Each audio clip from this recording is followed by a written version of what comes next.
day, learners. This is one of our new ways in learning philosophy in the new normal. Despite this pandemic, learning will never stop. We should find ways for us to learn and gain knowledge. Remember, knowledge is power. Welcome to the introduction of the philosophy of the human person, Quarter 1, Week 1. I am Teacher Dave, your companion in this episode entitled Knowing Our Perspective.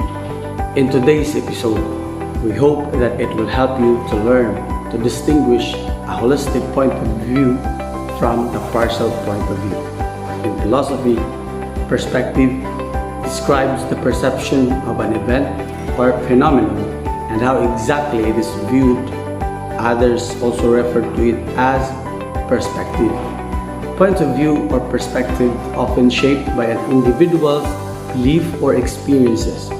Through a partial thinking is useful, philosophy utilizes holistic thinking in making sense of problems and issues related to experience.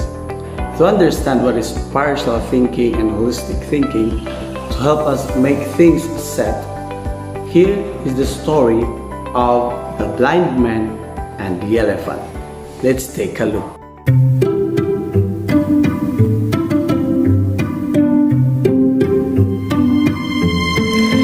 There were 6 blind men who grew up in a village in India, and the community kept them safe and shared with them many stories.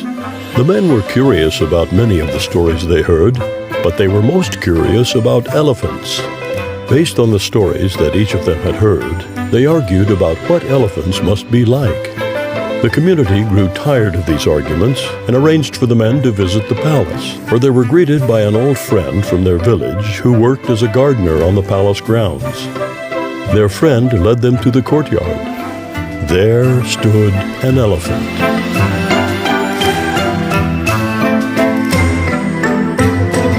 The blind men stepped forward to touch the creature that was the subject of so many arguments. The first blind man reached out and touched the side of the huge animal. "An elephant is smooth and solid like a wall," he declared. "It must be very powerful." The second blind man put his hand on the elephant's limber trunk. "An elephant is like a giant snake," he announced. The third blind man felt the elephant's pointed tusk. "I was right," he decided. "This creature is as sharp and deadly as a spear." The fourth blind man touched one of the elephant's 4 legs.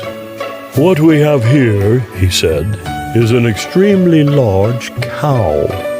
The fifth blind man felt the elephant's giant ear.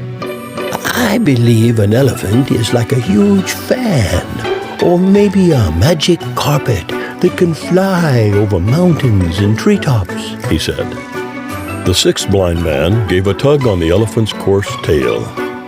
"Why, this is nothing more than a piece of old rope. Dangerous indeed," he scoffed. The gardener led his friends to the shade of a tree.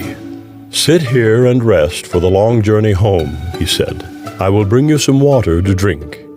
While they waited, the 6 blind men talked about the elephant. "An elephant is like a wall," said the first blind man. "Surely we can finally agree on that." "A wall?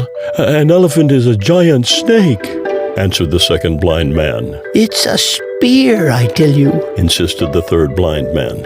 "I'm certain it's a giant cow," said the fourth blind man. "Magic carpet, there's no doubt," said the fifth blind man. "Don't you see?" pleaded the sixth blind man. "Someone used a rope to trick us." Their argument continued, and their shouts grew louder and louder. "Wall! Snake! Spear! Cow! Carpet! Rope! Stop shouting!" called a very angry voice.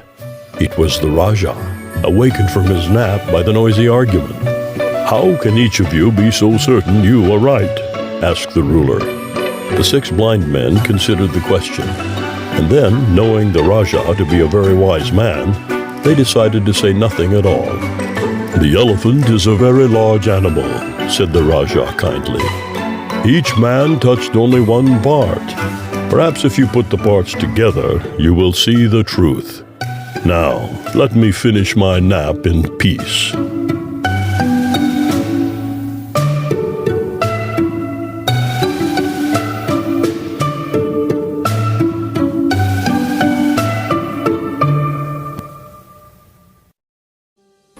So, alright, what have you learned from the story of the blind man and the elephant? Do you think that there are different point of view that the blind man used to describe with the elephant? Did they able to picture out the elephant? Aside from their limited vision, what do you think is the problem of the story?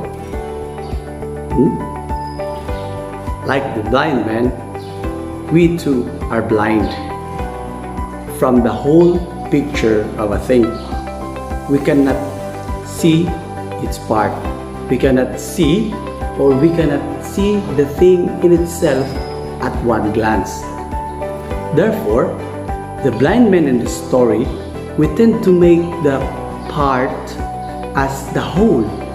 We consider that the part is already the whole picture, but we only see what the parts and not the whole thing. Just like the blind man, they already concluded that the elephant is a trunk, the elephant is a spear, the elephant is a tree, because they consider the part as already the whole. They already jumped into the conclusion about the reality they experience, that this is it. Just like when we experience sadness, we already concluded life is so sad. That's how also the blind man defined the elephant. And philosophy utilizes the holistic thinking because it refers to the big picture mentality in which person recognizes the interconnectedness of various elements that form a larger systems, patterns, and objects. So, thinking holistically is opposite of analyzing something, which involves breaking a larger system into its details. So therefore, sometimes from small details to the larger one that create a larger picture. So sometimes we go to a larger picture in order for us to analyze the details. So this is the kind of thinking that the philosophy imposes. We need to see the whole picture first before we see or take a conclusion on a certain event, experiences, or problems that we encounter. Thinking holistically is like looking things using a magnifying glass. This kind of thinking magnifies the object of our inquiry and can also see things in a larger picture, and we are also able to analyze its parts. Now, from the story of the blind man and the elephant, you will continue the story of which you will be the one of the character. Your task is to help the blind man know the truth about the elephant. You may write your story after our episode ends. So at the end of your story, think about this. What will you do to convince the point of view of each blind man? What will you do to convince them to shift their point of view from their own point of view? Their views may not be wrong, but it doesn't speak the whole truth of the elephant. So what will you do? How will you turn their partial thinking and think of the things as a whole? How will you convince the blind man who think that the elephant is a tree? What will you do about that? That will be your activity after our episode ends. So alright, this time we're already doing philosophy. We already put our awareness on the things around us.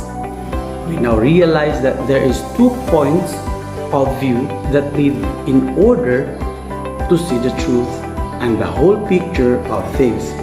And that's how we constantly do in this subject. We think, we dialogue, and we listen. We also reflect by looking deeper on things and events. We also act on our insights and made us a better person than yesterday. That is how philosophy will do to us. When we think, when we do, when we reflect, it makes us a better person. We will not act according to our emotions. We will not act according to what we believe, but we try to pause and think if it is true, if it is right. Because philosophy tries to look up what is the truth. Remember, we are also like the blind man, but because of our holistic thinking, trying to see the whole picture and our ways with each other, we talk, we listen, we dialogue in search for the truth. We can be able to see what is the reality in ourselves, others, and in our society. Just like the table, we cannot see the whole table at one glance, but we will move around the table to see it as a whole. Or we can talk to the other person on the other side of the table. Next episode, we will go back to the Greece, the seat of Western philosophy. We will talk about the nature of philosophy and doing philosophy so that we can really see the picture of it. Sometimes we say philosophy is difficult, maybe because we are not used to think. So that's it for now. I am Teacher Dave and see you next episode. Bye-bye!